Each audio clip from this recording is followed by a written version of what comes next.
only one way we're going to be sure that there won't be a nuclear Iran. A piece of paper will not assure it.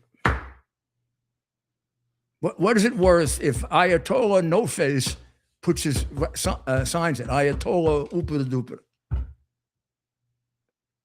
We would have to believe this is the first time he's telling the truth in his decrepit life. I'm not even sure he has hands to sign it with. There is one way to protect us against another 47 years of 6,000 Americans being killed by these animals. Get rid of them. Why wouldn't we take their threat seriously? They have killed Americans. When they say death to America, it's not just a theoretical cry or threat. They have killed Americans. Well, so there was this threat. Some people were convinced that it wasn't correct. Some people thought the Israelis, but we blame everything on the Israelis now. The Israelis did it to get Trump more on their side. Mossad is about as professional a intelligence organization as you can get. They're not going to sacrifice their credibility in order to push the president one way or the other. But we did then, when we got the information, because there is this little bit of distrust now, we went out and separately verified the fact that such information exists. The question is, do you believe it or not? And is it possible, given the level of defense that we have? And here's what I think happened. First of all, by the time we were able to put the defensive measures in place for Air Force One, it would be impossible for anybody in the world to attack that plane with a rocket or a bomb or a I don't care what kind of drone you have, super duper drone. We have defensive systems that, if we know about it and we can utilize them, look, you can never say absolutely, but I would be shocked if any country on earth can defeat them.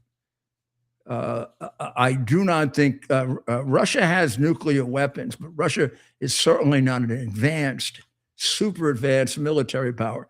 Believe it or not, neither is China. China may have more of things for us, but they are not at our level of sophistication. They're catching up, but they're not there yet. So the chances that somebody has a rocket of some kind that could hit Air Force One in the air when Air Force One has every defense available to it to shoot down a rocket. This is like the Israeli system having to deal with 1, 2, or 3 rockets, not 30. When the Israeli system has to deal with 1, 2, or 3 rockets, it's 100% accurate. And the systems we have available to us, compared to the Israeli system, are 100 times more sophisticated. So if you were riding on that Air Force One and you are savvy, you would know you're probably on the safest airplane in the air, even with Iranians or whoever the hell they were trying to come after it. In any event, the Secret Service decided to take them off it and set up 2 competing flights to confuse them even more. So they put the president on Air Force One and a substitute Air Force One. When they got the threat, they took out the new Qatari Air Force One because, in haste to get it to the president, they didn't equip it with the most modern updates. Not that it can't be, and it isn't now, but they didn't. So when they found out about it, they swapped it out for an older Air Force One that has the modern update. And then set up a system of defense for it with among other things, accompanying jet fighters. But out of an excess of caution, when they put them on the plane, they took them off in a some kind of cart bringing food, or now I don't know. I'm trying to think of what it had to be like a little truck of some kind. But they took him and Hegseth and Natalie Harp, Dan Scavino, a couple of people. They went on a smaller plane. So now you had two planes going up in the air accompanied by jet fighters. But the Air Force 101 was accompanied by jet fighters for sure. I don't know if the Trump plane was, because the Trump plane would have been a pure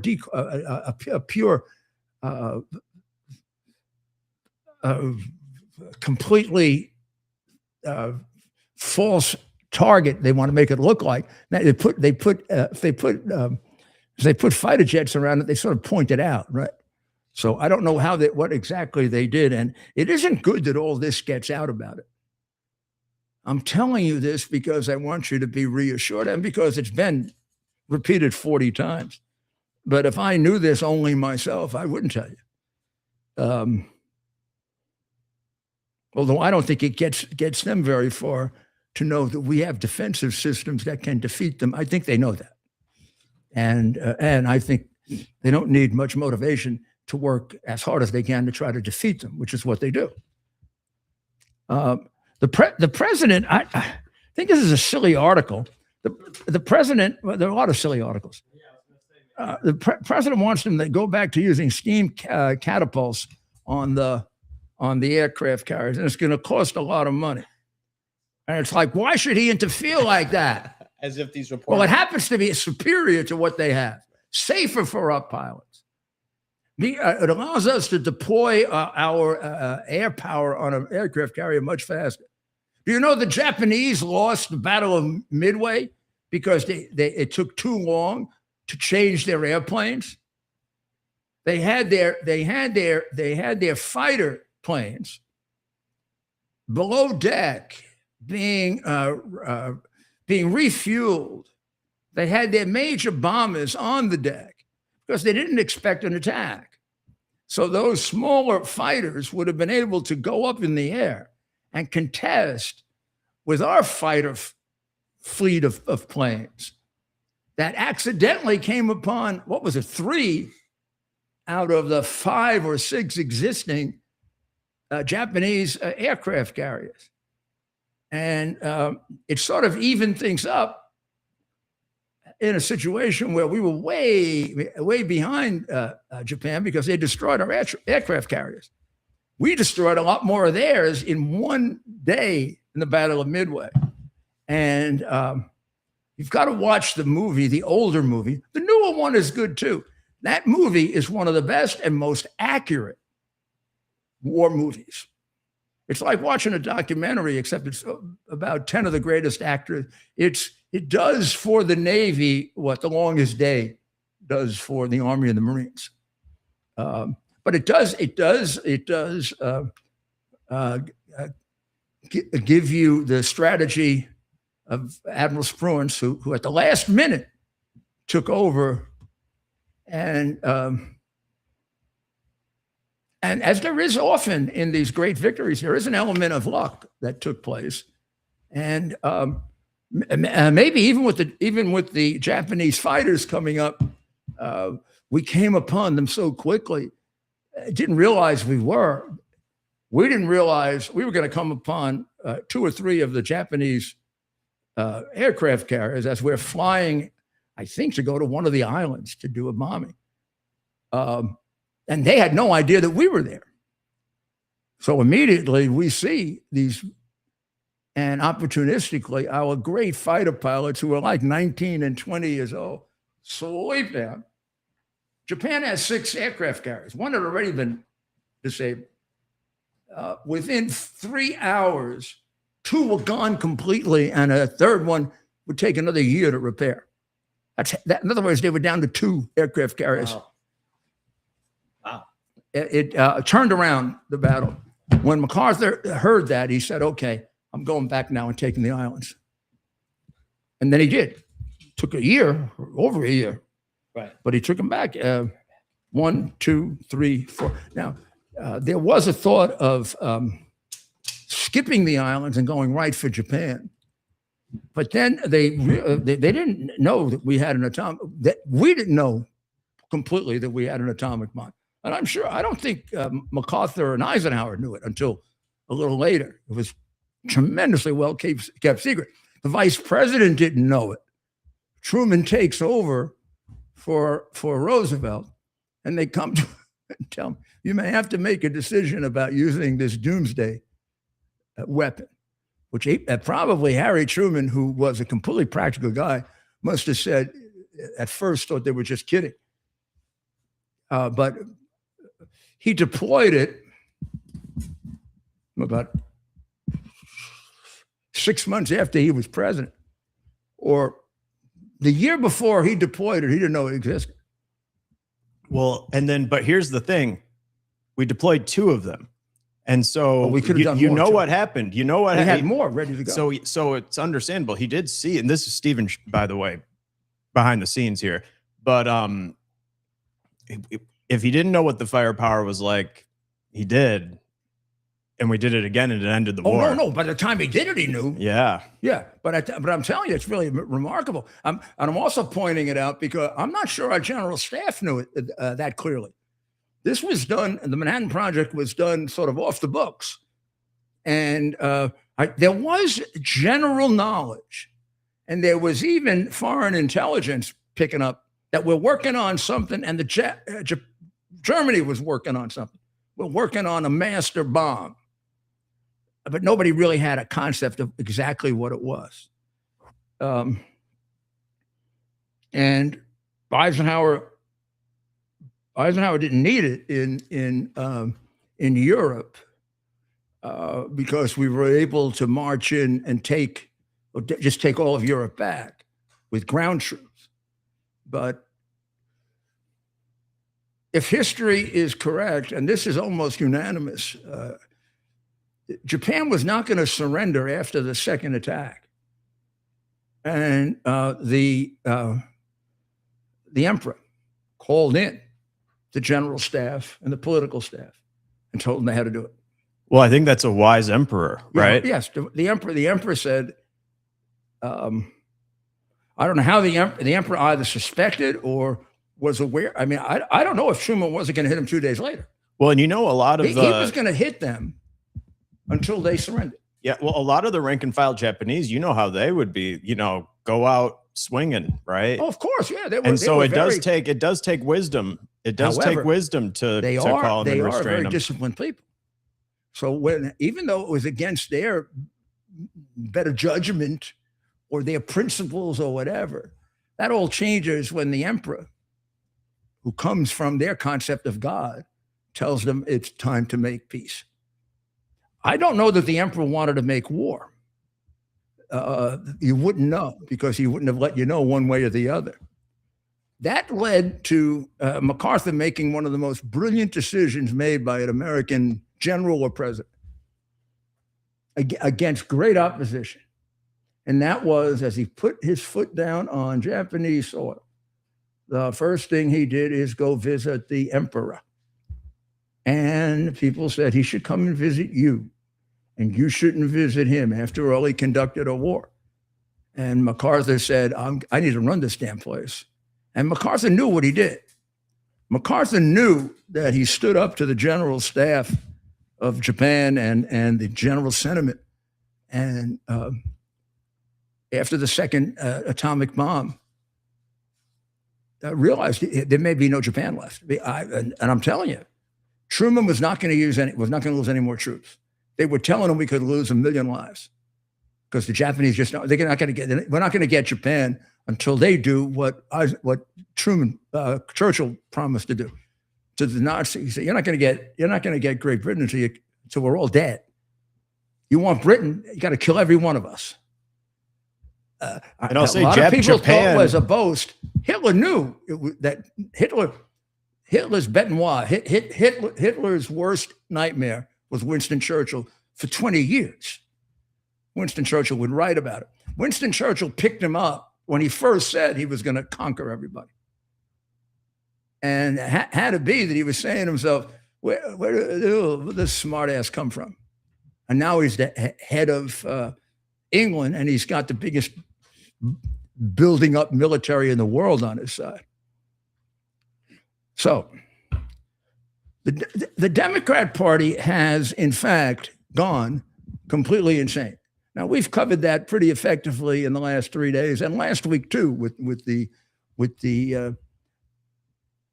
El Mohammed Syed victory. Is that his name? What's his full name? We now, don't tell me I can't call him by his full name. Then why does he have the damn name? So the full name would be Abdullah, what is it? Abdul Rahman Muhammad El Sayed. Okay, my name is Rudolph William Giuliani. Pronounced properly, because I'm studying Italian, I'm trying to learn it. Here's how you pronounce my name, Giuliani. You put the emphasis on the first G-I-U, since theoretically there's no J in Italian. And if any of you have taken Latin, the structured Latin course has the required reading in the second year of Latin. You know what it is? The Gallic Wars, written by Giulio Cesare. How do you think Giulio is spelled? You would normally say Julio. I used to see that thing every day in Latin class. How to translate. Giulio. Giulio Cesare. That's Latin. That's Italian. No J in Latin. No J in English. You form the J sound with a G-I-U. Is there the hard Giuliani? Is there like the hard G still, or would it be like Giuliani almost like no Giuliani? Julia. Okay. The G-I-U. The G-I-U is a J sound. Oh, that's what we substitute for J. Now, in some smart ass dialects of Italian, they now have put a J. A lot of Italian having been influenced by the American soldiers during the war, the enormous number of Italian Americans going back and forth. They've incorporated, like we've incorporated a lot of Latin words, Italian words, Latin words. They now incorporate a lot of American words. Oh yeah. Well, that's how language works, right? Yeah. We've invented a lot of stuff. So the Democrats I know there's a lot of emphasis on their defunding the police, right? Abdullah Mohammed El Sayed. Abdul Rahman, right? Abdul Rahman. What is that Abdul Rahman thing all about? Well, it's a name. It's his name. Oh. It's long, you know. So he's specially named after Muhammad. Oh yes, like so what is it? What is it that they want to emulate about him?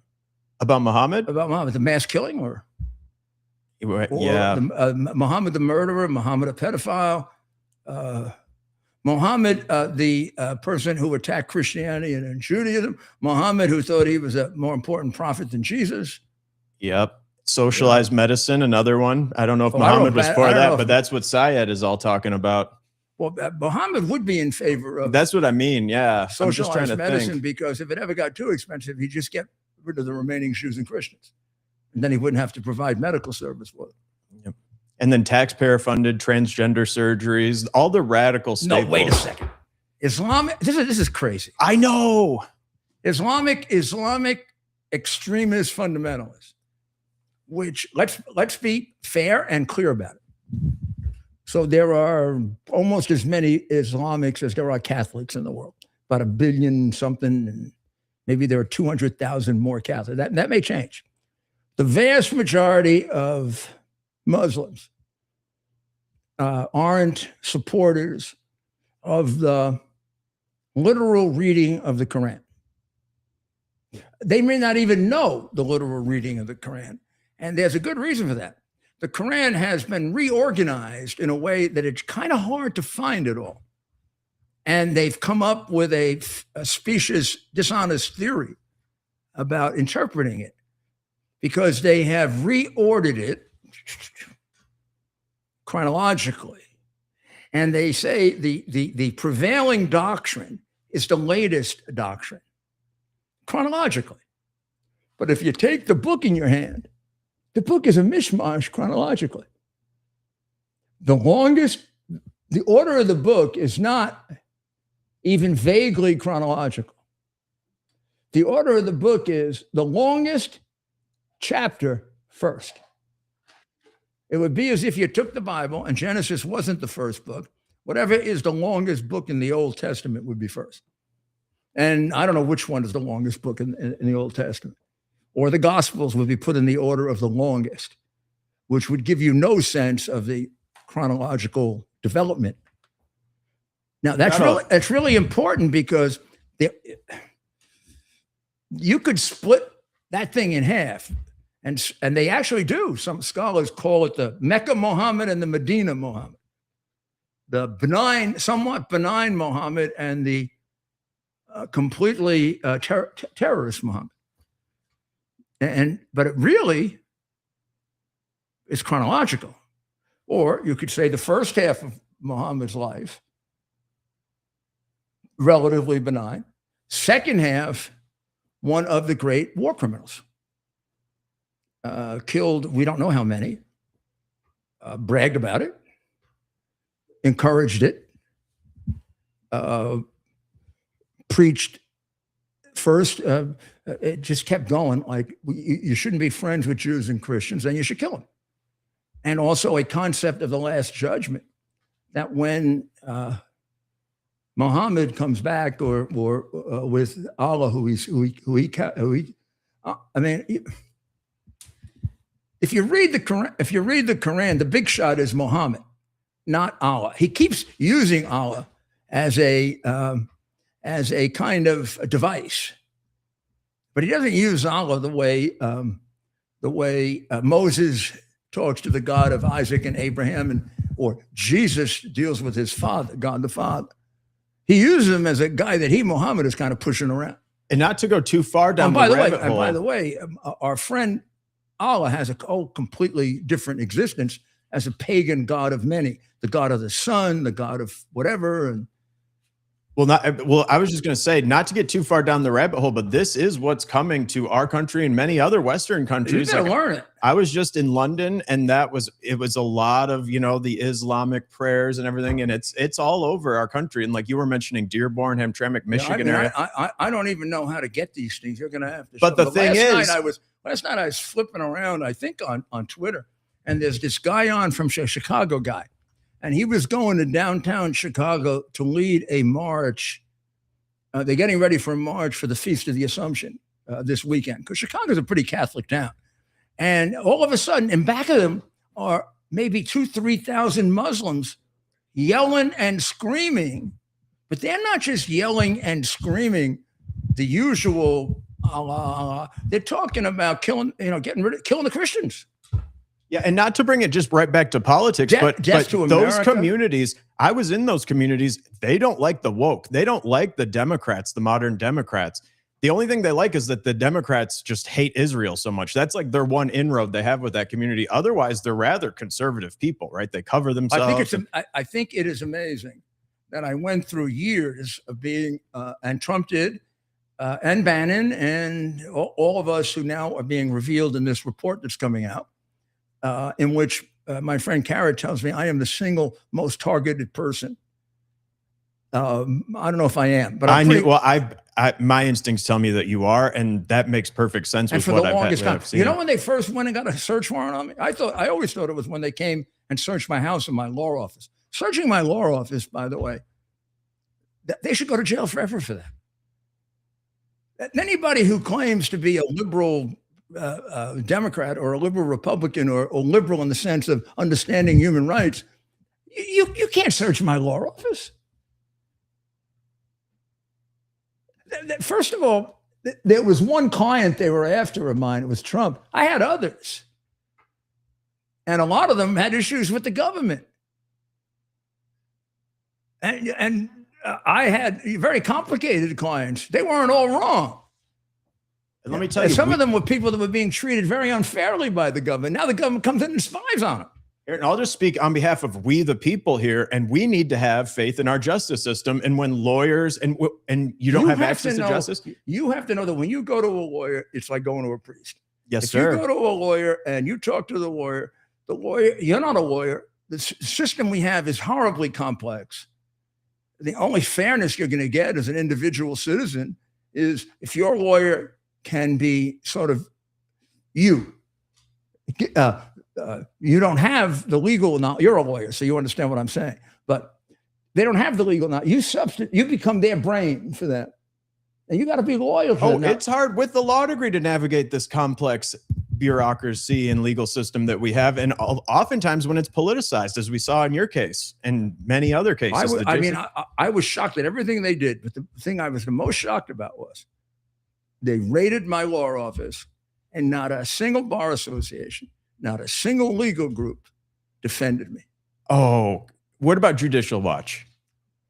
Yeah. Judicial Watch. But Judicial Watch, not lawyers. They're Republican activists. Yeah, but I appreciate it. They seem like lawyers. I met a lot of lawyers there. I'll tell you what. Yeah, they've been suing for me to try to. I still do not have the affidavits that go back 5 or 6 years that invaded my constitutional rights. Even the Trump Justice Department at FBI is hiding them. Well, I think some people know that they're in a good amount of trouble over a lot of this. They're coming out very soon. I have every reason to believe they're going to be coming out very, very soon. But in any event, you've got to know they want to pack the Supreme Court. Of all the different things they want to do, they don't talk about this much.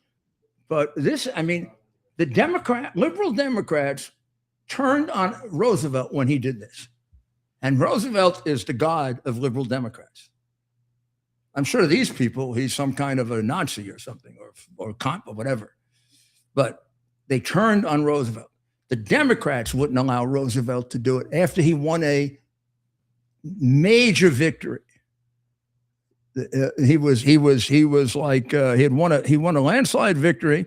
He was full of himself, right? Supreme Court was knocking down everything he was doing with the New Deal because most of it's unconstitutional, as it is the thing that destroyed America. And had no impact on the Depression. None. The idea that Roosevelt solved the Depression is, yes, true, but he did it by getting us into World War II. World War II solved the Depression. In 1938-39, he was in office full 2 terms. Depression was worse. More people out of work. Country's economy in worse shape. Every single thing he tried cost us more money rather than helped us. All of a sudden, we had to gear up as a military power for us and for the rest of the world. Well, and that was when Detroit could really step up, right? And I actually even had a grandfather that was building some of those bombs, right? Or sanding them, polishing them, and that was happening in Michigan, Indiana, all over the place. And the women, the women, Rosie the Riveter, right? Yes. The women all went to work. You could, whether they were lower middle class, or rich women. They'd all go to work, and because we loved them. Look, as recently as September 11, 2001, and in the 4, 5 months, 6 months, 7 months after that, we all loved America. I mean, if you told me we are where we are now, when I was driving in the car with George Bush from the site of the World Trade Center bombing to the command center, we were going to go up the west side of Manhattan. And I'm not going to exaggerate. There had to be 2,000 people lining what is about a 2-mile drive. And they're cheering. They have more American flags. I don't know where these guys, this is just 4 days after September 11th. I don't know where these guys got all these American flags. But you can't see people. There are so many American flags. He's sitting in the car with me, George Pataki, and my police commissioner, fire commissioner, and head of emergency services. And the people are blowing kisses to him. I'm looking at these people. These are like, I know some of them. I used to see them in demonstrations. They're all a bunch of left-wing radicals. The west side of Manhattan was left, left, left. I'm not sure I won the west side of Manhattan. I doubt it. He didn't win it at all. I mean, he probably got 10%. And now they're in love with him. And they're in love with George Pataki. I probably got about 30 or 40% of the west side of Manhattan. They probably got about 10%. And they're cheering for us like we're Julius Caesar. So I leaned over. I leaned over to the president and I said, Mr. President, it's really lovely, all these people cheering for you. That's the day. It's really lovely, all these people cheering for you, but none of them voted for you. Well, if anything, I think we need to really encourage patriotism among the people, right? And I think that needs to be one of our big focuses, right? What do you think we do all this for? Yeah. Oh, yeah. Well, I guess we are. Show Stephen again. I want to stick it in your face. Yeah. See the American flag there? You give me, I go like that. Yeah. I don't want you to be embarrassed about loving America. So any opportunity we have to channel that patriotism needs to be amplified times 10. So that's everyone out there too. Like to our viewers out there. They have developed a notion that loving America is bad, that you're some kind of white nationalist for loving America. You know who are white dominated? The Democrat Socialists of America. 70% of them are white. It's a white extremist organization. Largely, yes. Oh, yeah. That's a good point, Mayor. We're going to take a short break because we are capitalist, and we're very, very proud of that. And capitalism is way beyond just another economic theory. It is the companion of political liberty. It's economic liberty, economic freedom. Socialism is the economic system of communism and Nazism. Capitalism is the economic system of democracy. We'll be right back. Here we are, pretty much at the beginning of the process here at this pristine, I call it a laboratory. It's not like a factory, it's like a hospital. This is the beginning of the process for roasting. Deep grain, very good quality. Most people don't use this quality. We deal with small farmers because they like to know who we're dealing with. They give us the highest quality, all organic, non-GMO. You should know all Arabica beans. No Robusto, all Arabica. They're going to go into the roaster and it'll get roasted for about 20 minutes or so.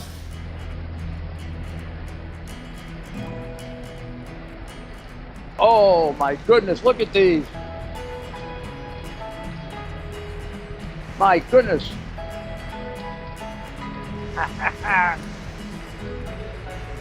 You're going to want to specially order these.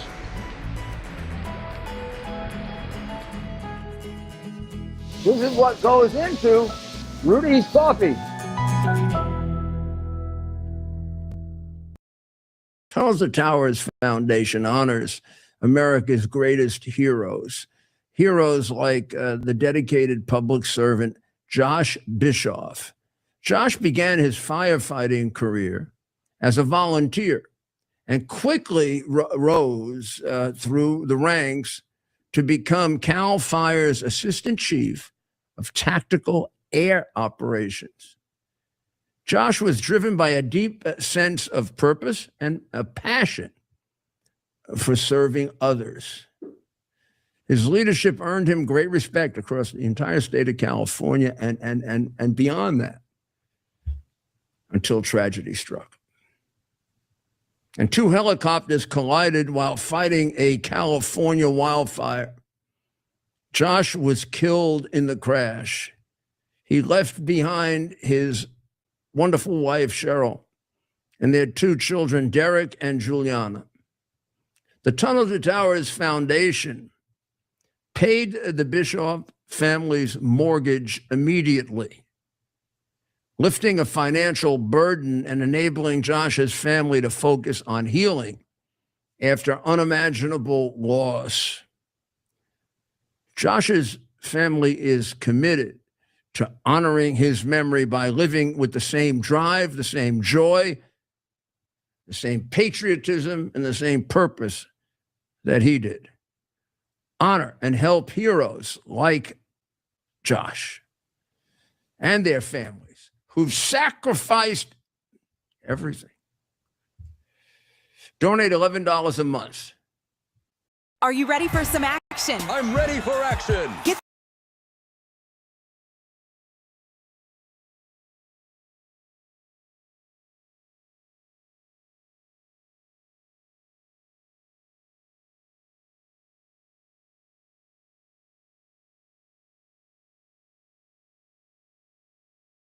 Are you ready for some action? I'm ready for action. Get the Elite TV plan only through the portal. 218 channels, and it's only $69.95 a month, Wow. including your free portal. That's cheaper than everyone else. Your favorite sports, movies, news, Wow. even daytime dramas. We're talking about ESPN, OAN, Newsmax, Wow. channels you can't get anymore in certain areas. Compared to the competition, this is a way better deal. Endless selection. Not to mention all the free music channels. There's over 700 premium and classic movies all ready to go. Wow. Plus, they got catch-up TV that allows you to go back and watch what you've missed or want to watch again. Cut your cable in half and get twice as much for free. Way more channels for half the cost. After the first year, the subscription then drops to $57.95 monthly, Wow. where you change or upgrade anytime. Go to QUXNow.com and get yours today. Use promo code RUDY. Act fast. These deals are selling out. Am I going right And here? we're back on. Yes. Oh, here I am. Look at that. I have a guest. We're going to try to make this work with Zoom here. So I have a guest. So you see, there he is, Saeed Shams. Saeed is an electrical engineer. He's a human rights activist, but a really good one. And he's a supporter of Miriam Rajavi's 10-point plan. And he is an extraordinarily intelligent guy, which I know personally. And we want to have him on because he has a great deal of experience and knowledge and his own views on what needs to be done here. And we're at a very critical point in what's the right next step, which I think the administration is debating. You know this problem for how long? 40 years? 50 years? Put it up to. yep, we're going to try to work on that. We're just going to work on the volume, Doctor. Just hang on 1 second. So, Hang on. This is a really valuable interview.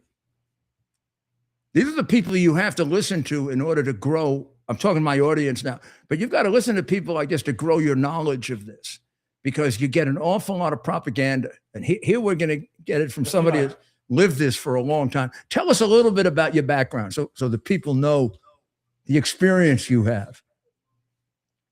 Right.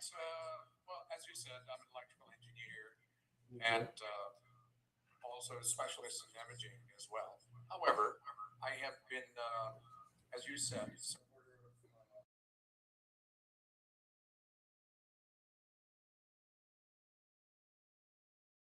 It's bringing it up and up. You go on.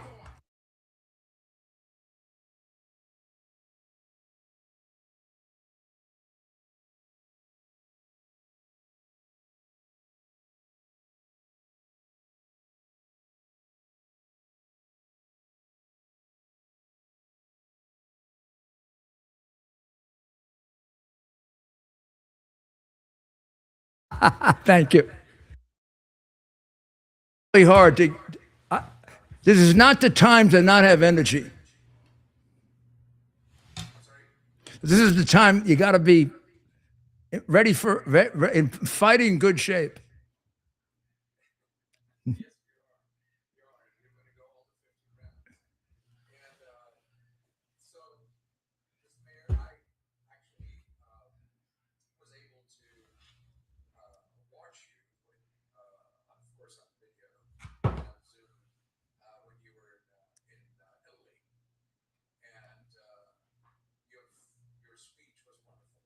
Thank you.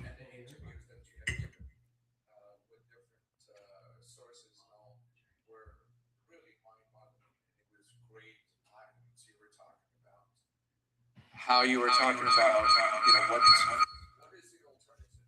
What is going on? And with the knowledge that NCRI and this is Megan Redmond's leadership for the take-home plan, you've described that very well. And so we got to the point, you also mentioned a lot of different things like what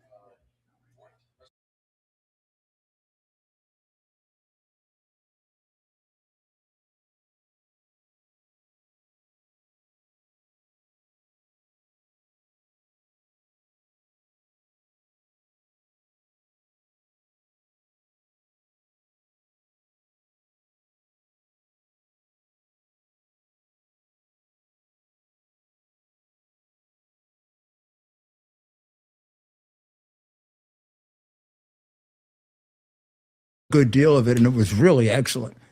And we're going to work this out so we get it just right. I'll repeat what he was saying, because he was talking about the fact that let's jump beyond all of the big issues that are presented about Hormuz and how do you replace them and everything else, to the reality that one of the things that people have to hear. I wish I could get on top of like a big building that spoke to the whole world and said to them, do you know there's an alternative? Do you know there's an alternative? And if you could crack your way through the propaganda and the prejudice and against the NCRI and the MEK, Madame Rajavi is the answer. First, just tabula rasa. You know what that means in Latin? It means a clear mind. It means a clear blackboard, right? Nice and clear. We start off with a clear tabula rasa. Isn't that a great word?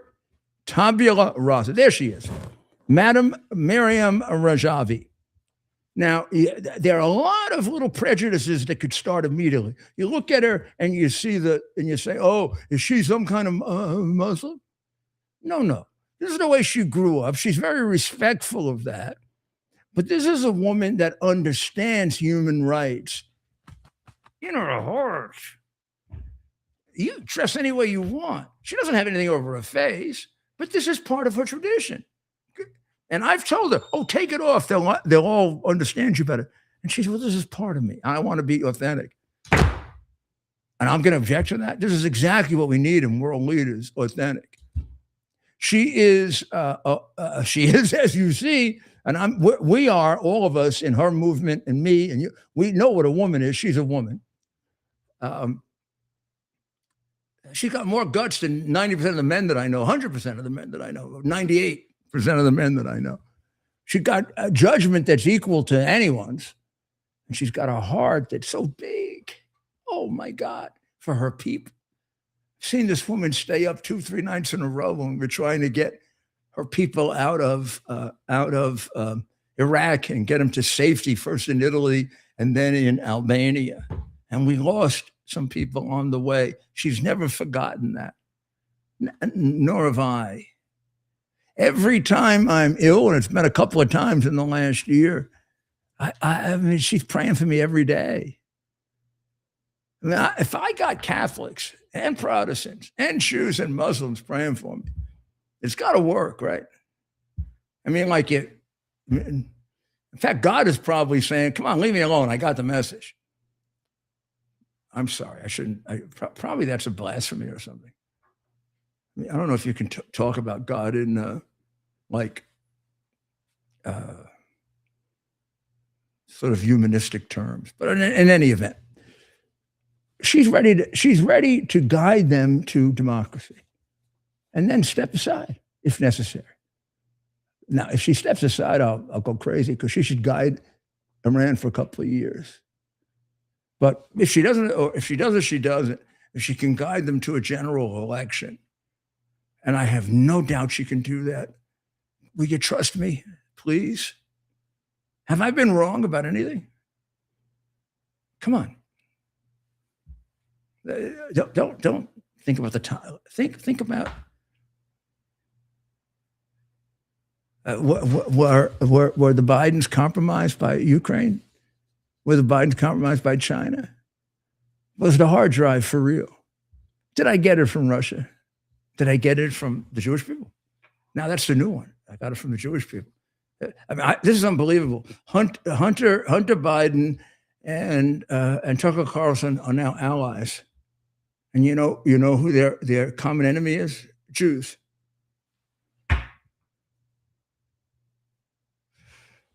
So she's got a 10-point plan. It's been subjected to 30 to 35 years of debate. Some changes, very little. It's a constitution, a Declaration of Independence, by which they can be held accountable. They don't follow it, you throw them out. So when we say, "Oh, who's going to replace them?" It could go from bad to worse. No, it can't. First of all, it can't. In human history, there are not too many dictatorships, at least not in modern times, anywhere near as bad as the two Ayatollahs. Except for Red China, there's no other dictatorship on earth that's killed more of their own people, much less other people. And I don't know if per capita, when you look at the population of Iran, 90 million, and the population of China, 1.3 billion, I don't know if per capita, if the Ayatollahs weren't more bloodthirsty than Mao and Xi Jinping. It doesn't matter. But in any event, she has stood up to them. It is a miracle she's alive. It's a miracle. Her people have been slaughtered over the last 47 years. If I say 100,000, I'm short. And if I say 1 year, I have a red book 1 year with all the pictures of 20,000 people killed by the Ayatollah because of the fear of the MEK. And meanwhile, the quislings in Washington convince people, and our president sometimes, that the MEK is a terrorist group. The MEK doesn't really have any power in Iran. If they don't have any power in Iran, why is the Ayatollah killing them more than any other group in Iran? Why is he executing them right now?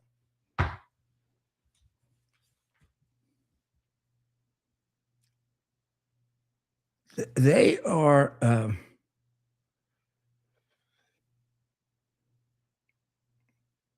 here's what I'm really comfortable with.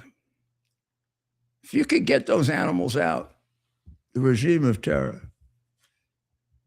and start an interim government, she and all of the people work, the NCRI, National Council for Resistance to Iran, which involves many, many former government officials. In our case, pretty close to an equal number of Democrats and Republicans when we used to get along with each other. And old-time Democrats. They're ready to step in and help in a way that we didn't have in Iraq and we didn't have elsewhere. This is not a, oh my God, we're going to go from bad to worse. First of all, just logically, you can't go to worse. Whatever happens in Iran, you get rid of the regime of terror, whether this happens or not, and it should, it'll be better. Whatever emerges will be better. Number two, you have a well thought out 30-year plan for how to do this with extraordinarily responsible people from what was the traditional right and left of American politics and of European politics to help her. And they're ready to step up right now. So it would seem to me, if we want to avoid an extended war, we do whatever it takes, a week, 10 days, of deteriorating and degrading their defenses even more. I would recommend destroying their government buildings in Tehran, in the 5 or 6 major cities. They're taking them out. Take out every place in which they conduct government, or any place in which we know they conduct it secretly. And I think depending on, relying on our intelligence and the Mossad, we'll figure that out. And then sitting by and watching them do what they can do, because they are armed and they are trained and they are a militant group. It's like they're a militant group with limited number of arms but great training. So what do you have to do to make it possible for them to succeed? So let's just use an arbitrary figure. Let's say that the IRGC or the people available to protect the regime and kill you if you try to take over from them started off a while back at about 2 million. And before we even came into this, it was down to about 1.2, 1.3 million. And now it's down to about 500,000 or 600,000. And in the key places, down even more, meaning Tehran and Qom and Mashhad. And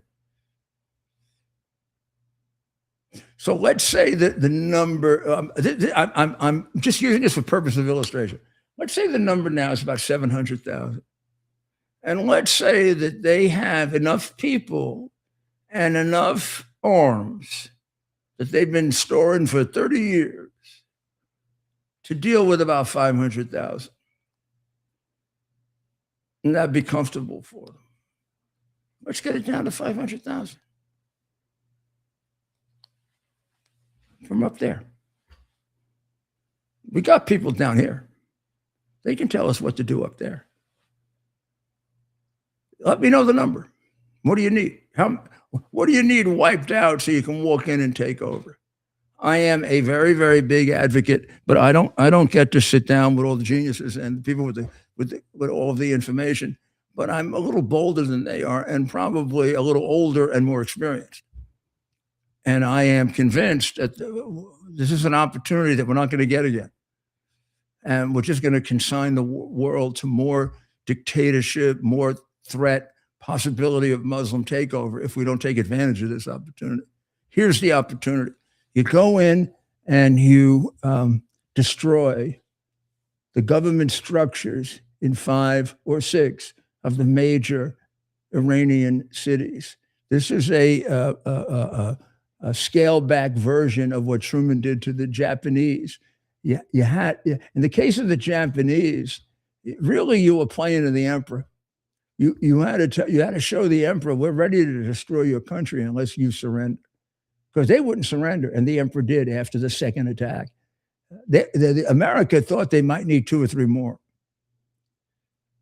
Here it's different. We don't need a nuclear attack. But I think if we take out what we know are their symbols of power, like the Ayatollah's castle, their parliament building, all of their police and military structures in Tehran, leave Tehran totally devoid of any headquarters of any kind. Pick the next 4 or 5 critical cities. Do the same thing. Don't be shy to ask for the help of the Israelis and whatever of the Arab countries will help you. I think the Emirates will help you. I think they'll volunteer after what Iran did to them. If you present them with a plan that's as close to foolproof as you can get, and then when you're ready, just make a little nod of the head and let the NCRI start to move in, like they did 4 days before we attacked the Ayatollah's complex and killed a large number of IRGC troops. And got a very, very good sense of what you got to do to take control of that place. Iran wants to be paid for the spill that took place of their oil right off the shores of, Oman. The spill happened because of their bombing. They want us to pay them for what they did to their oil. See what you do with this?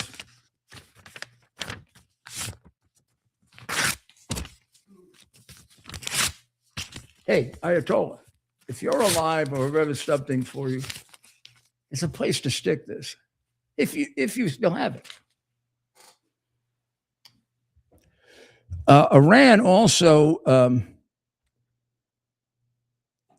Iran has actually now set out I think the last communication for them was, we can have negotiations again, but We have conditions, according to Bagar Zolgarhard, who's the head of the Iran Supreme National Security Council. Wow. He must be a really important guy. Bagar Zolgarhard.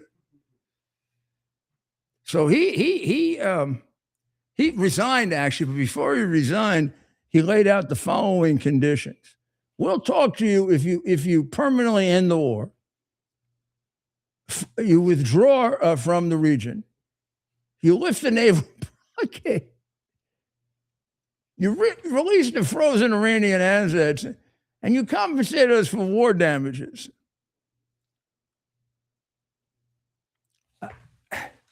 Now, I don't know internally what they're saying, but here's what I do if I'm Jared or Steve or whoever else, the vice president. I say, get the two things together and then we can talk. So that stuff, that list of demands you see there, okay, stick them up your backside if you can reach it with all the crap you have on. And when you're ready to talk, let me know. But until then, I'm going to sit back there and evaluate my more extreme options. And if you get a lot of your people killed, don't blame it, because you're putting their lives in jeopardy. And I'm going to try to do this. And unlike you, I'm going to try to take out as few civilians as possible. But if I do, because of collateral damage, their lives are on you, not me. Now, I don't think they care. I don't think they care. I don't. Now, let's take our eye off them for a minute, because Iran is by no means our biggest threat. Iran is a threat if we let them stay there, and they should be wiped out like that. Our biggest threat is not Russia either. It's right south of Russia, right? However, he's become a completely maniacal dictator. And I don't know if it's really valuable to talk about friendship with him more. So now he's disqualified the one political party they're going to have an election, why? I mean, why not tell them don't waste the money? Who do you think you're fooling? So they run the damn election. Let the Yabloko party, poor party has a name like Yabloko. How the hell they can get any votes anyway? They're against the war with Iran. They're gonna decide how many votes everybody gets. So make it look good. Give them 5% or 10%.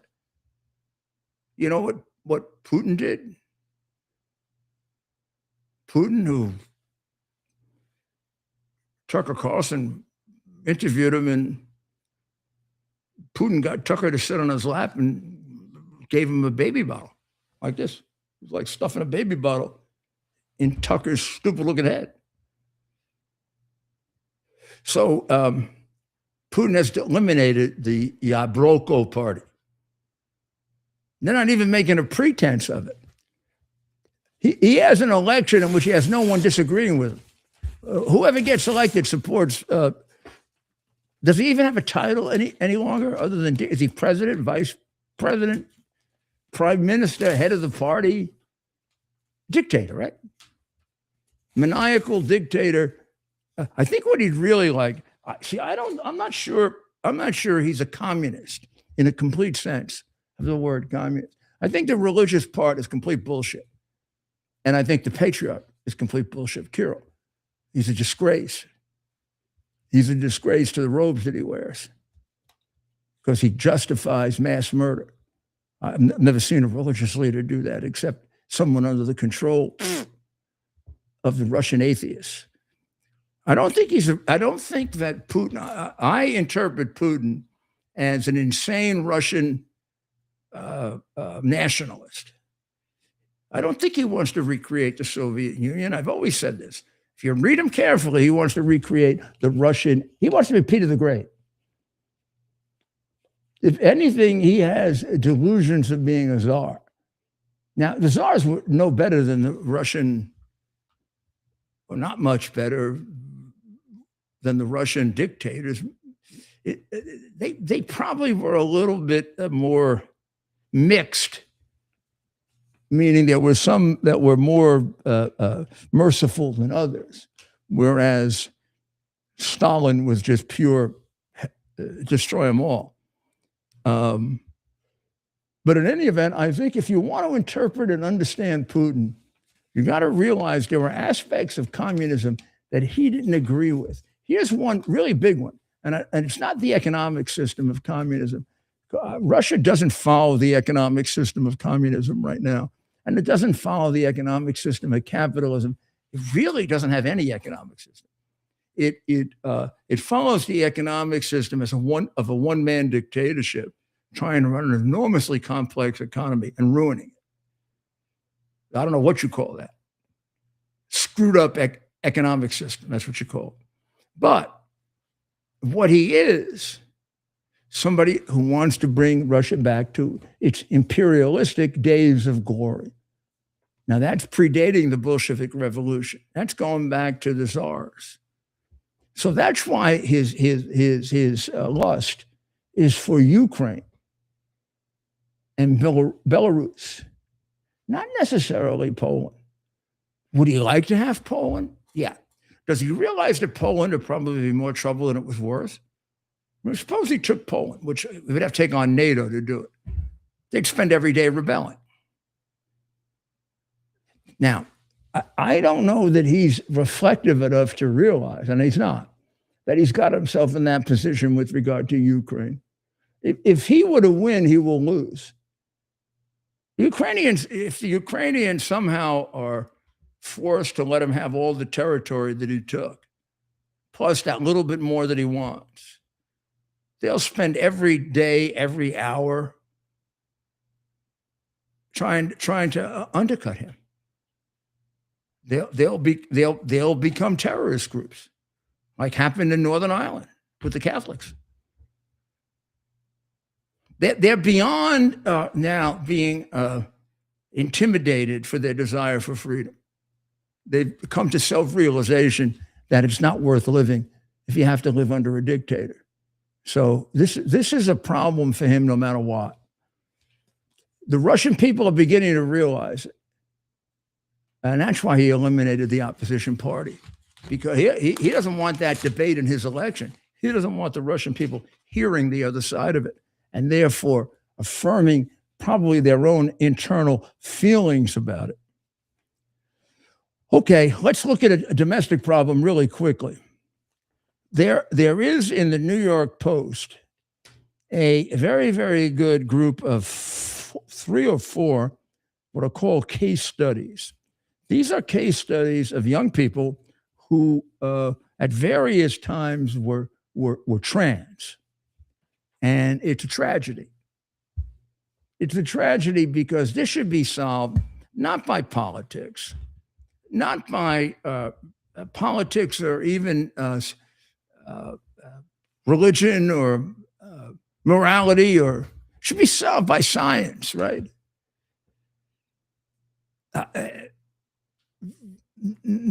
Some of science is difficult because science can become debatable. The minute it becomes debatable, it can become political if you let it become political, other than it's a hypothesis you haven't proved yet. And there's 1, there's 2, there's 3, there's 4, and they should be looked at without political bias. That's very, very hard nowadays, right? But this is very hard to keep a society together if we can't agree on this. Let's begin. There are 2 sexes. One's a man, has a penis. One's a woman, has a vagina. One can't have babies, the other can't. If you want to change that, which I don't think you can, you got to do some major reorientation that is tantamount to mutilation and destruction of the human body. Now, consider the damage that does to the human brain. So what is a person who is a male, me, right, male all my life, who starts to think that he is a she? I'm on some level of being a paranoid schizophrenic. That's what I am. Suppose we change it and we make it less loaded in terms of emotion and everything else. Get away from sex. Suppose I'm about 12 or 13 years old and I start walking around. I go to school one day dressed up as George Washington. All the kids think that's a lot of fun. The teacher thinks that's a lot of fun and says, "Hey, Rudy, you look pretty good as George Washington." And I look at them and say, "I am George Washington." Yeah. I am George Washington. Now, I've met people who think they're George Washington. And they had to be put in Bellevue. In one case, I had to put one in Bellevue and he came and threatened to kill me. Another case, I had one who thought his brainwaves were being taken by extraterrestrial bodies. And I was a kid. I was like 24 then. And I said, well, why don't you just take some tinfoil and stick it in your ears?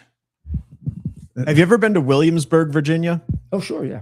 We should just put them all there. You know, they think they're in colonial times and they can just act it all out. So the point that I'm trying to make to you is if you think you're George Washington and you're not, if you're male and you think you're female, you got a mental problem. You got to be treated. We got to find out why. Why do you have this disorientation? Before we start taking off your breasts and your genitals. And then especially if that person is a young person who's often confused generally anyway, right? Oh, no tattoos, but you can literally chop off your genitals. So they've got 3 examples in the Post today of kids who raised questions about their sexual identity. And before they could say boo, gone was their penis, gone were their breasts, and they were being pumped up with hormones that would send their brain and their body in a totally alien direction. And the owner of a transgender surgery clinic just bought another yacht. Well, the articles also point out how much money can be made from this. So here on the front cover is a young man or woman or named Soren Aldalco. Soren as a teen, female, was distressed about her body and her gender identity. So she started to go on the internet, looking around. She clogged up the internet. She didn't go talk to anybody. She went on this, what can be very, very helpful and very, very destructive, right? Enormously destructive. And she put down on here, what if I think I'm a female? Okay? What if I think I'm a female? And it gave her like great advice. It said she could transform her entire body. And the appropriate way to deal with it, unless she wanted to be subject to the possibility of suicide, was to change her gender. So Soren, I don't know if she went through her parents yet, but she went to a doctor. The doctor, without any further analysis, put her on testosterone. So she's pumping up this pretty little girl. Here she is right here. That's a girl, right? Okay. So he's pumping her with testosterone. Testosterone is enormously powerful. I know all about it. I could give you a treatise on testosterone, having gone through prostate cancer. And then she went to an array of specialists and therapists. And none of them actually started treating her for gender dysphoria, which is really suggesting that maybe before we do anything, she's just confused. She was not presented with a single treatment option other than what she described as a sex rejection model. No one said, let's try two years of therapy and see if we can get you back to being comfortable in the body you have right now, which would be the safest option. And whether you want to be heterosexual or homosexual, whatever, but how about we get you to be comfortable in the body you're in now? And if that doesn't work, we'll deal with it. And if we're talking about therapy, get yourself comfortable with the body you're about to, engineer for yourself, right? Because that's going to be a bigger mental jump than if the statistics are correct. That would avoid about 2/3 of the suicides.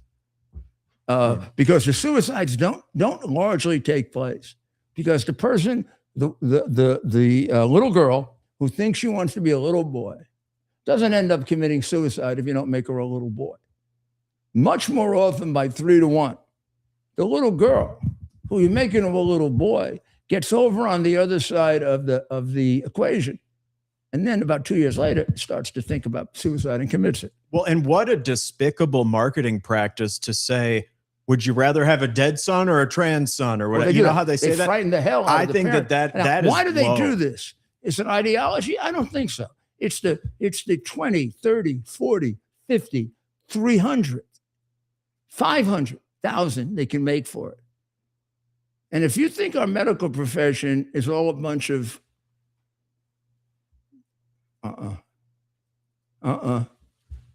it's a pharmaceutical, medical, industrial complex built around making money. There are exceptions, but that's what they are. Most of them are going to be driven by money. And you can make a fortune here in an era in which sometimes doctors have trouble making money. But they're going to, all the crazy ideologues who want to destroy us will give you a fortune for chopping a person's genitals off. So she was presented with treatment options that involve sex, rejection of a sex. So what happened? She got the testosterone, and within a year, they took her breasts off. They took the little girl's breasts off. Immediately, she started to suffer all kinds of complications. It left her in pain. It left her with body functions that were all completely different.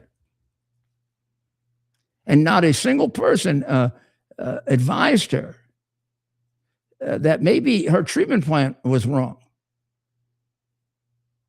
And now, Soren says that her experience clearly shows that there's a massive bias push to the minute you say, I got a doubt, you better watch out. They're going to grab you and they're going to take you in because you become, let me show you what you become. To the doctors. Yep. With the Hippocratic Oath, you become this. That's what they hear. Well, and Mayor, actually, and that's what's even, and we go to another layer, and they've gone so far as to go and influence the professional standards organizations that inform doctors on how to act. And they do all this civil rights stuff, and somehow you have you got to protect the civil rights of people with gender dysphoria. It's like saying we got to protect the civil rights of the people who think they're George Washington. Well, get this. So I was helping my father who's a physician, review for his geriatric review syllabus. And there were a number of questions about hormone therapy. And do you stop the hormone therapy if it comes in with XYZ things? And the answer was universally, you never stop it. Even though like we had multiple doctors going over this in our house. We thought it was fascinating. And the answer was always leaning towards, do not stop the therapy. Do not try to detransition people. Even if they come in bleeding out, you don't stop the meds. And it's like, holy smokes. And when my dad, I actually chimed in as a like, you know, guy who knows politics. Like, of course, that's the answer. What do you mean? That's the accepted truth that has happened right now, and how far we've gone away from like just normal science-based logic. Can we put Stephen on? I mean, well, let me give you another case study, and then we'll conclude. Luke is another case study they have, Luke Healy. And Luke was 10 years old when this all started. And that's a baby, 10 years old, right? And he started examining anime and fantasy online. And when he did, he found himself in a group that was literally, now that he looks back on it, trying to brainwash him, trying to grab him, because they saw him as a vulnerable candidate for what I just showed you, money, right? And I have some experience with this, with some kids they've done this with. They pay attention to this thing. and they watch the kids that seem to be struggling. And they go, what do they see that kid as? Not a kid that needs help, not a kid that needs neutral therapy, decent, healthy therapy. They see it as, here's another, maybe they're going to get 10% for that kid. Well, and it's really another one to sell. Another one, we can sell that one. And if you think there aren't doctors that are that unethical, you just don't understand the medical profession today. It's as bad as the legal profession. Oh, yeah. And in some ways, maybe worse because they're struggling for money more. Well, and it's a tale as old as time, too. Taking advantage of vulnerable, lost souls is like almost as old as humanity itself. And so we shouldn't be surprised when we see a financial incentive, an ideological incentive, both lining up also to exploit these rationalize people. it, and they're self-righteous sons of bitches. Yeah. They rationalize it, and they are absolutely, completely self-righteous. And poor little Luke was in the thick of it. And immediately, he was 10 years old, and they're discussing him changing his sex. Very shortly, a couple of years, he's now actually convinced he's a girl. He didn't tell anybody. He's on the line. 2 years, all this anime and this other crap going on. And now he's convinced he's a girl. Now he goes to his parents. Parents were a little better and a little tougher than the other parents. The only people who seriously asked what might have caused his distress were his parents. Meanwhile, institutional figures treated it all immediately as if it was settled. The minute he said, I'm thinking about being a girl, they were ready to get him on the operating room with a scalpel. Luke's parents refused to consent to puberty blockers or hormones while he was a minor. All this stress turned him into a drug addict. And it got really bad, and now he needed therapy. And he went through drug rehabilitation therapy. He recognized in the drug rehabilitation therapy, he did, self-recognition, that the same obsessive destructive pattern in general, in his gender dysmorphia, that created his gender dysmorphia, created his addiction. The same problems he was dealing with that was psychological in nature, that were basic problems that had to be fixed before he could make a decision. The other was just taking the problem and magnifying it to the point that you're going to destroy yourself.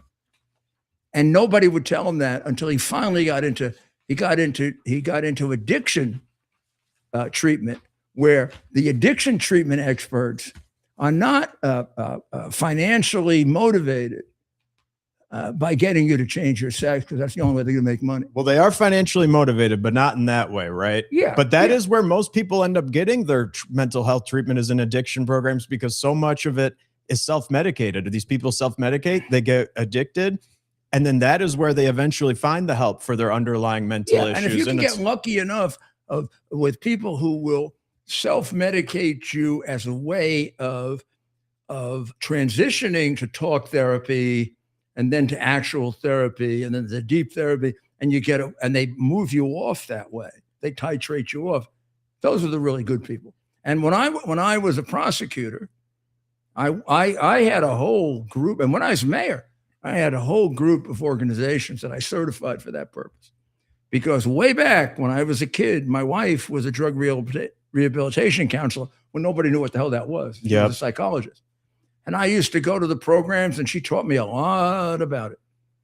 Well, you learn about humanity. I put a lot of drug addicts in jail. I am a absolute supporter of drug therapy. Amen. Of therapy, with the following caveat: it works and it doesn't work. And anytime if you think it's going to work or not, you know. So always take a chance. But for the people who it works for, it is the biggest blessing. It is fabulous. The absolute biggest blessing. It's fabulous. You can save people, and as a result of what they went through, they become stronger and better people than a lot of the people who haven't gone through. And they help they help others. That's On the one other of hand, half of it you're going to be wasting your time, and if you get discouraged, it's terrible. You just got to realize it's a very, very difficult addiction, and some people, all of the things work to get them out of it, and some people it doesn't. And you can't get discouraged by the fact that you failed 2 or 3 times. You got to pick yourself up and try with the next one. Pick yourself up, because you never know when you're dealing with somebody if it's going to work. And of course, there are better programs than others, but they don't get the benefit of this. We've moved along enough on drugs, but you got a lot of charlatan programs with drugs too. But you got a fair number of really legitimate programs on drugs. This is made up of a bunch of blood-sucking money prostitutes. And then they couch themselves in this liberal, look what's going on. Now, this is a very bad example to kids that are looking for signals. Look what's going on with the WNBA. Exactly. Well, and other sports organizations, right? But my understanding is that by and large, we've rejected this whole men and women sports thing. It is just kind of a majority of our society has. And it's just the vocal few. The establishment. The vocal few. And academia. Well, you don't hear as much support from that side on it. And woke one was crazy, according to AOC. I agree. There's a chance that we're winning that. There's also a chance they've gone a little quiet. Well, there's a chance we're winning it's so obvious, right? Oh, good. We're winning the most obvious thing to most people, right? Sometimes I sit back and I say, did we really confirm a justice for the Supreme Court who told Senator, soon-to-be Governor Marsha Blackburn, I'm sorry, I can't define a man or a woman. Now, I would have taken right on the merits, and I would have said, well, then, my dear, you're too damn stupid to be on the Supreme Court. If you can't define a man and a woman, you're too damn stupid to be on the Supreme Court. Oh, to be inside that brain, it must be. So I'm learning Italian right now. And the Latin languages, French, and you may know all this because some of you speak some of these. They make everything male and female. I don't know why. We don't do that. But everything becomes, inanimate things become male and female. You know, la culpa or il this. And it's ridiculous. It used to drive me crazy in Latin. And then sometimes things that were obviously should be male were female. But I'll tell you what. They know the difference between a man and a woman. I mean, it's the most basic natural thing ever. If you go to a frog outside or a, bird, anything, they know what it is, right? A picture of a little kid, right? Like, this is your son. Filia. Well, son, okay. Okay, I got it. That's my daughter, Filia. Filio, that's my son. So the female has A and the male has O at the end. And it's la and il. Like same thing in French. Yep. And in Spanish, el and la. Yeah. So, and all of it goes back to Latin, which does the same thing, but Latin gets really crazy. Well, I remember this one girl in my middle school Spanish class would always just get outraged that violencia was a masculine name or a feminine. Violencia, it ends in an A, and therefore it's feminine in the Spanish language. And she was like, violencia should be a masculine word. Yeah, right. But if you look at the statistics, men are like 90% more violent. I mean, violence, you take like murder. 90% of the murders, 85% of the murders every year in New York were males. Women just don't commit murder every once in a while. Yeah, they're more like, gonna like. Oh, no, they do their stuff too, but they don't commit murder. Yeah. Some people say it's worse. mental murder. I don't. Sometimes I love women. I'm too old to be fighting with women. And speaking of Blackburn, man, God bless her, and she's going to be governor, and maybe even more someday. I love Marsha Blackburn. I don't know. I think she's underrated as a senator. A workhorse. That's the thing. They're show horses and workhorses. When she becomes governor and she leaves the Senate, they should have a massive party for her, and they should indoctrinate her as one of the how they have a few of the great senators. Yeah. She's one of the great senators. And I feel like they're going to be calling her for advice quite She's a bit accomplished too, a lot because in the Senate. she should be a kind of the advisor, And one of the all- wise old hands on the hill, In right? all the years that I've been involved in the Republican Party, which now goes back to 1980, 90, I don't think she's ever been wrong.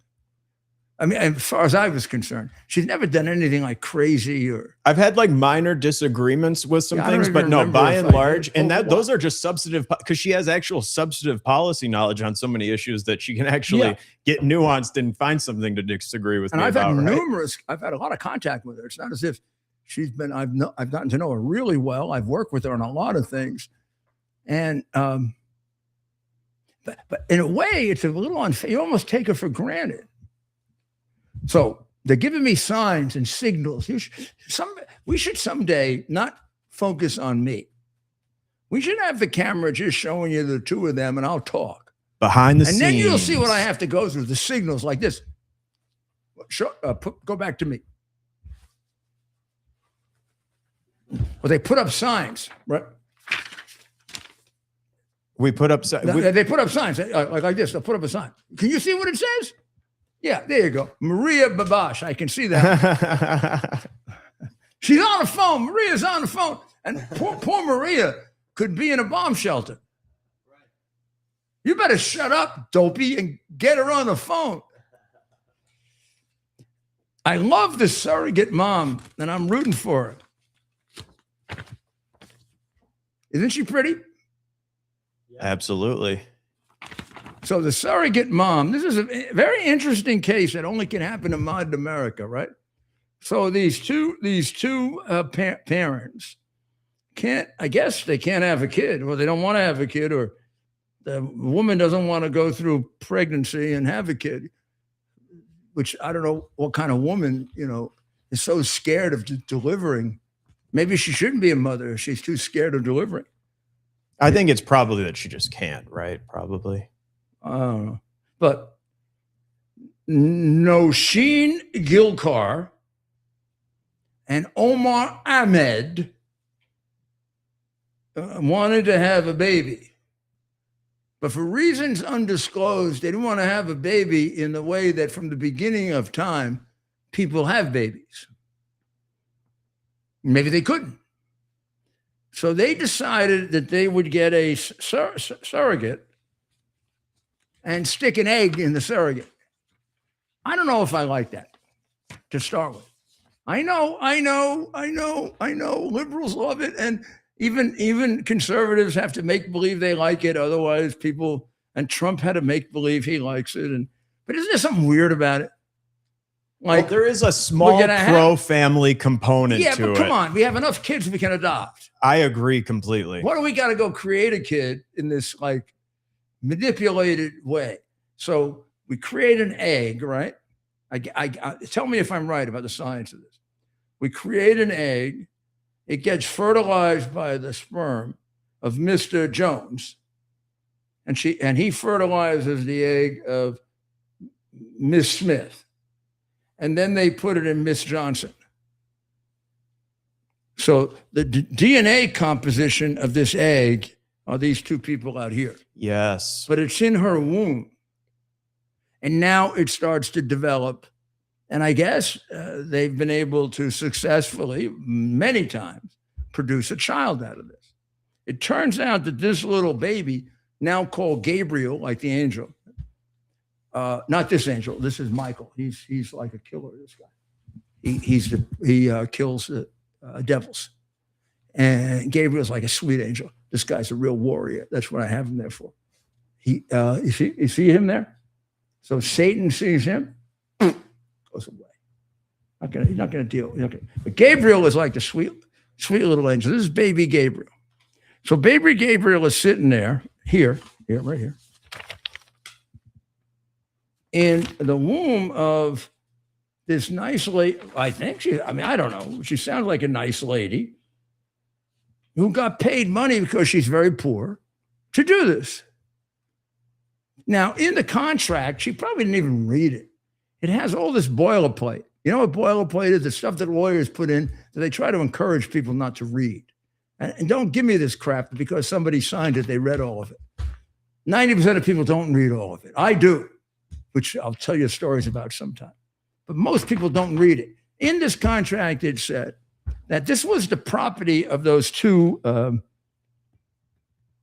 people, Nushin Gilkar and Omar Ahmed. They were, and she's McKenna West. So let's get the name straight, okay? So this egg that they put into this lovely young lady, McKenna West, who's very poor and very desperate and needs the money, right? Has to sign a contract, which is described here as a hitman contract. So the contract says that they have control of the egg and the embryo and fetus and everything else. And after a period of time that gets beyond what would be the arguable, which I don't think is arguable, but I'm going to do that for the purposes of people who disagree, the arguable period in which you can have an abortion, that they have control of, that they can tell her to abort because she's just like a machine. She's not a human being, even though she's got a human being growing in her, not them. She's going to go through the horrible pain of delivery, not the mother who's going to sit back there and say, okay, you go through that, not me. I remember that. I went through it a couple of times. I know what the pain is. It's tough. And it takes really loving the kid to go through it. Well, she's going to go through it, not the one saying kill the kid. It turns out the kid's got a heart problem. It's a really bad one, but it's not necessarily fatal. Right treatment, you can get this kid to live. Its percentages of living out a full life are small. Its percentages of getting to 20 or 30 or 40 or 20 or 30 years are pretty good with modern treatment. And you got to assume, if you're any kind of a humanist, that things are going to get better over time. I do. I did it when I had cancer, and it's true. My father died of prostate cancer. I had prostate cancer 24 years ago. A little different, right? So they told her, you got to abort the kid. She said, I can't do it. Now, I don't know. I mean, they come up with all kinds of terrible motives for this poor girl who seems to me like she just got into it emotionally, right? She got this baby growing in her. It's got an illness, but the doctors say it's very bad but treatable. And the parents, Nushin Gilkar and Omar Ahmed, tell her kill the kid. By this time, the kid is in her belly about 6 months. I think the very first time they told her she had to kill the kid, it was a kid. What torture, right? Oh my God. She'd have to crush the kid's skull.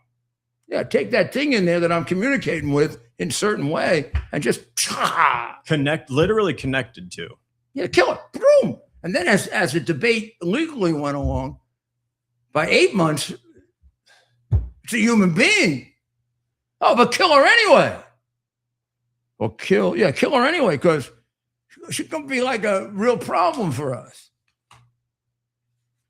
And I don't want to be a boon for the lawyers here, but man, does she have an IIED claim. So the kid is born now in Texas. Okay. Where they protect her. And the attorney general has come in, and the president has come in, and they're all defending her. They want to keep the people alive. They want to keep baby Gabriel alive. I want to keep baby Gabriel alive.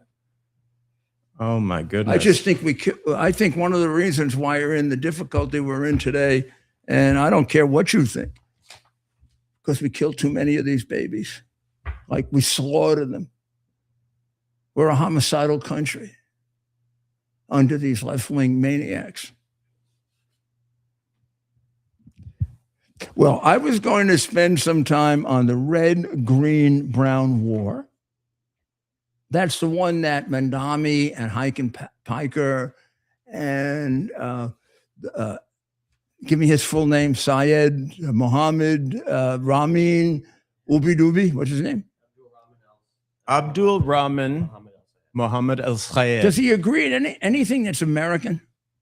No, he hates America. It's like kind of crazy that he's even leaning into why it. Are these guys here? Like, it's quite obvious that Mandami doesn't like anything about America or New York. His wife, even worse. So why are they here? Now I'm being stupid. I know why they're here. And I want you to listen to this, and I want you to take it seriously. And if you don't take it seriously, it's your problem. They're here to take us over. They want to destroy our government, our culture, our set of values, and our religions, Christian and Jewish particularly. That is laid out in exquisite detail in the Quran. It is, in fact, part of their theology. If you order the Quran the right way, which you would do if you were intellectually honest, and there aren't too many that are. In order to be properly ready as a Muslim for the last judgment, you have to do everything you can to have converted everybody to the Muslim religion, which means you either kill them or you get them to submit as dhimmi. Subservience, slaves, but only a certain number. Too many of those, and you're going to be condemned too. I'm not making this up. This is 1,600 years old. This is the reason that the Muslim religion spread by warfare, not by preaching.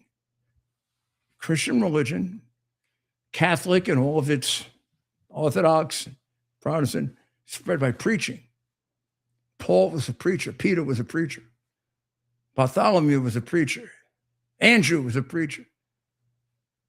St. Augustine was a preacher and a writer. St. Thomas Aquinas was a preacher and a writer. Martin Luther was a preacher. John Calvin was a preacher, as they go off into other. The patriarchs of Constantinople and after are preachers. I don't know. Did the Patriarch of Constantinople ever kill people to be Orthodox? I don't think so. Now, the Pope got into territorial wars almost 1,000 years later. But the Christian religion didn't develop with an army. It developed with preaching, with example. The Muslim religion developed for the first 300 years by killing you. Jesus commanded us to go out and bring peace to the world and let our peace rest. Muhammad went out and said, you get them any way you can. If you got to kill them, you kill them.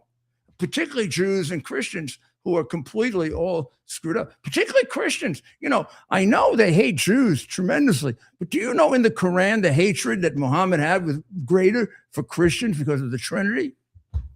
Because of the idea of the Father, the Son, and the Holy Spirit? That guy couldn't get it. But after all, he was a guy who used to half the time go down on the ground and go, blah, blah, blah. I think if he existed. They've drifted a little bit from hating Christianity more, though, I just have to say. I think that they have they nice... hate Jews more? Oh, I think so. Yeah, they probably this do. Day and age. But everybody hates Jews more. It's terrible.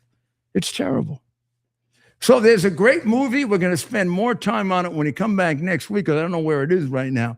But it's about Ronald Reagan, and it's about one of the most courageous, most significant decisions ever made by an American president that saved a war. And it was a decision he made in Reykjavik, Iceland, with Gorbachev.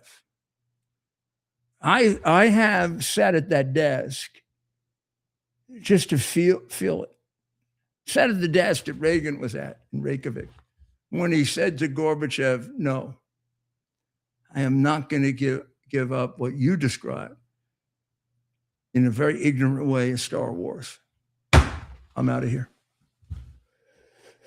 I have a letter. I'm going to go find it to Mrs. Reagan from Bibi Netanyahu, the much maligned Bibi Netanyahu, that says, if it wasn't for your husband, Ronald Reagan, a lot of Jews would be dead now from not having any nuclear defense. Because when he first raised it, every Democrat, every smartass thought it was impossible.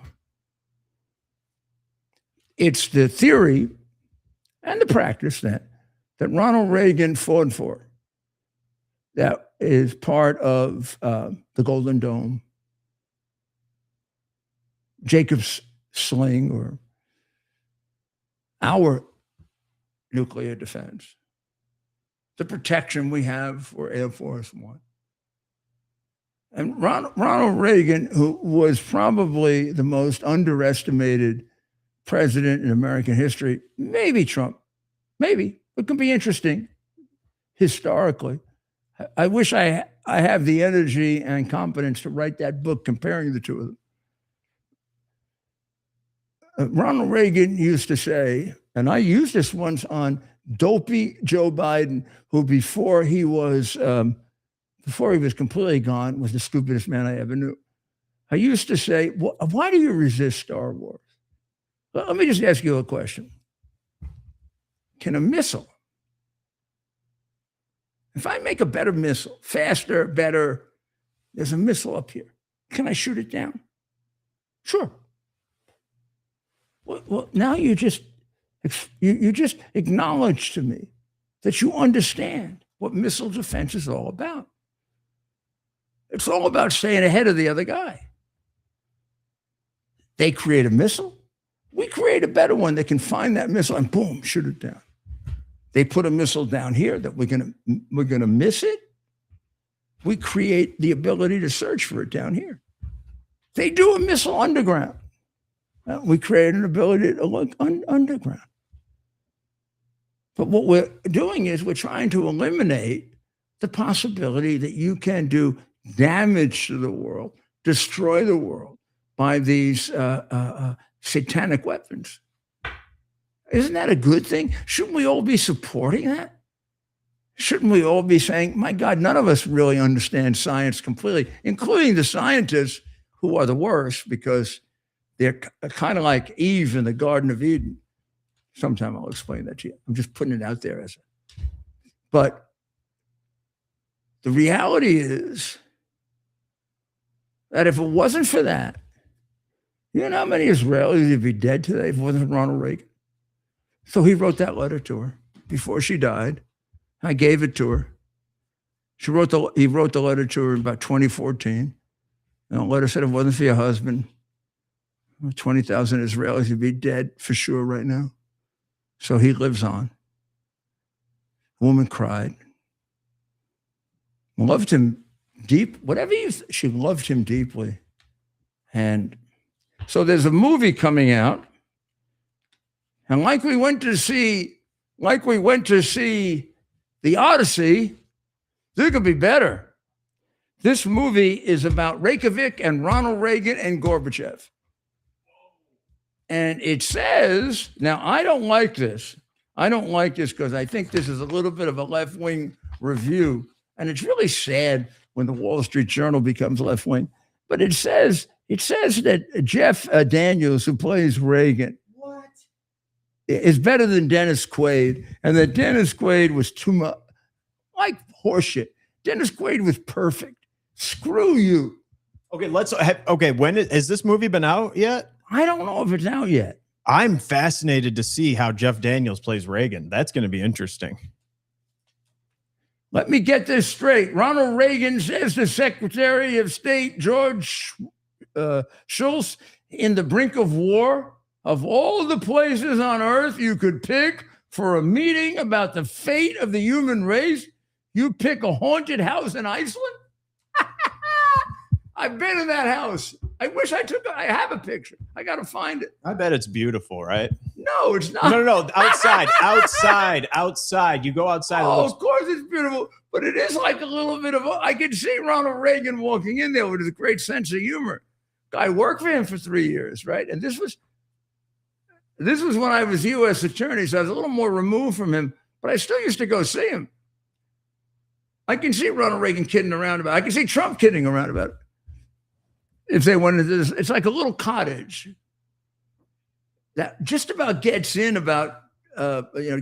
Reagan and Gorbachev and 3 of his Soviet apparatchiks and 2 or 3 of Trump's guys and their protectors. And this is the one where Trump got up and said, Mr. Gorbachev, we're finished. Oh, you know what? I think we're doing some Freudian slips here. Reagan said these things, not Trump. Did I say Trump? Yep, but I get it. I do that all the time. I get it. I do it the other way around, too. Yeah. Open this gate. Mr. Daniels remodeled with heavy hair and makeup. Still only vaguely reassembled.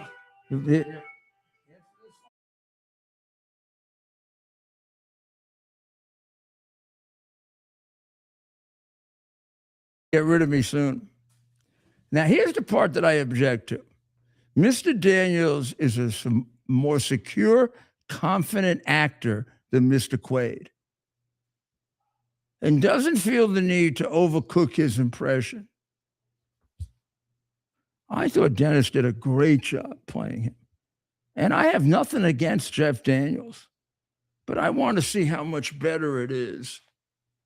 And I do think it is very challenging as an actor, because I'm a make-believe actor, to try to recreate another character. And you have to balance it between, you can't be totally off, but you can't completely imitate him. And Quaid wasn't.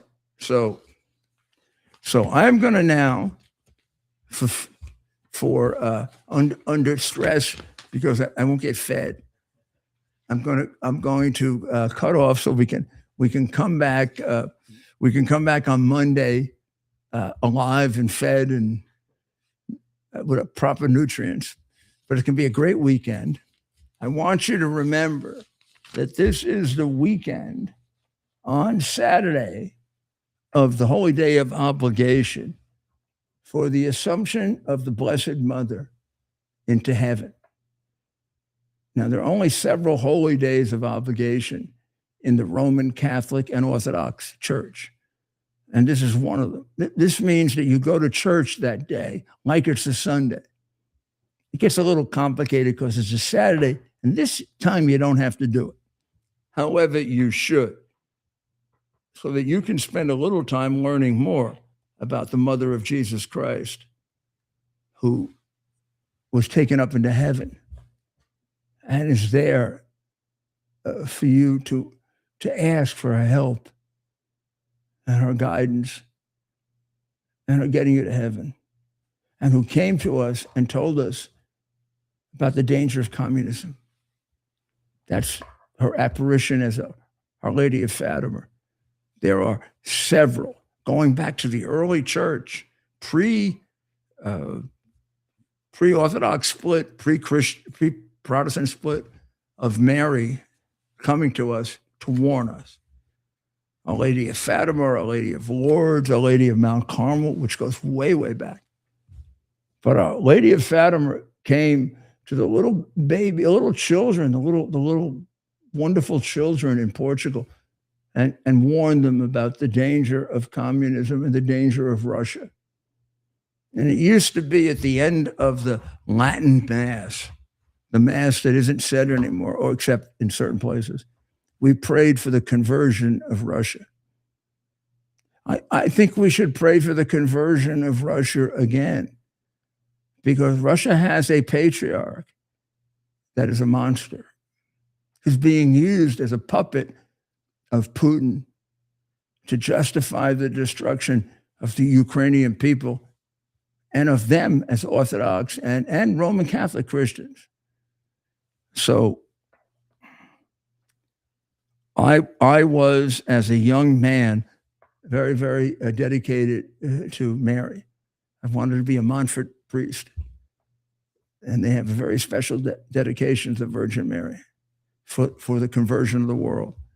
So if you have a chance, go to church twice tomorrow, over this weekend. On Saturday for the Assumption of Our Lady into heaven, and on Sunday for the Sunday Mass. Okay?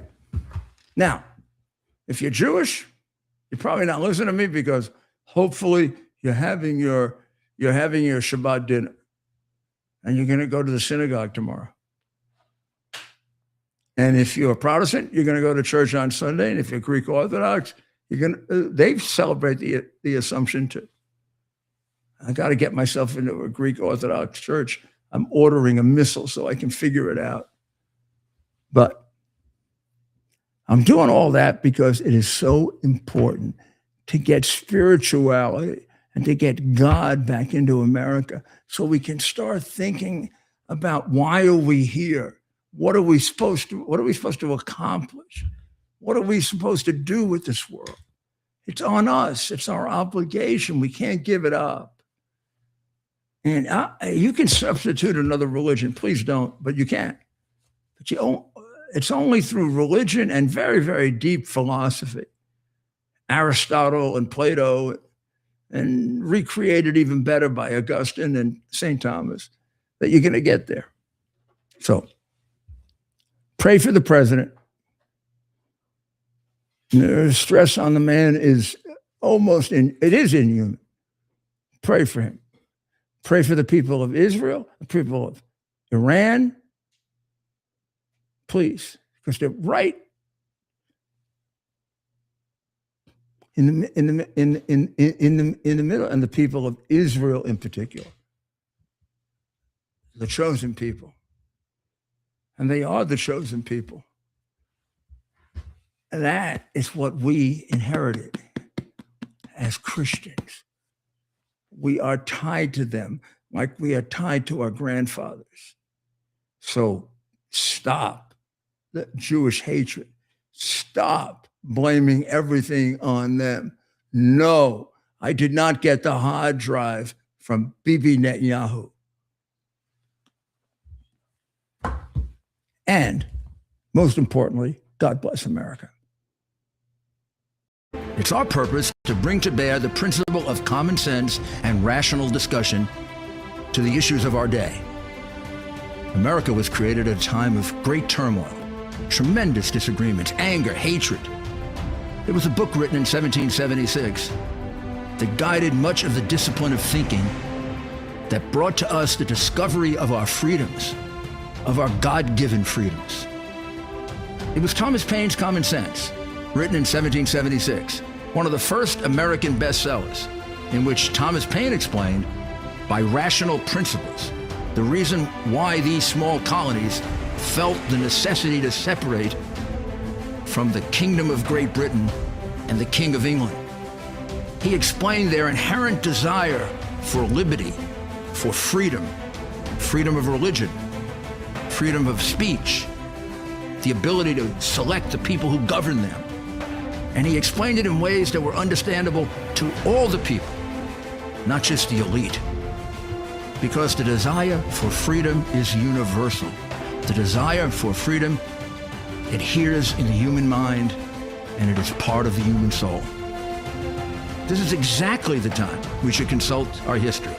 Look at what we've done in the past and see if we can't use it to help us now. We understand that our founders created the greatest country in the history of the world, the greatest democracy, the freest country, a country that has taken more people out of poverty than any country ever.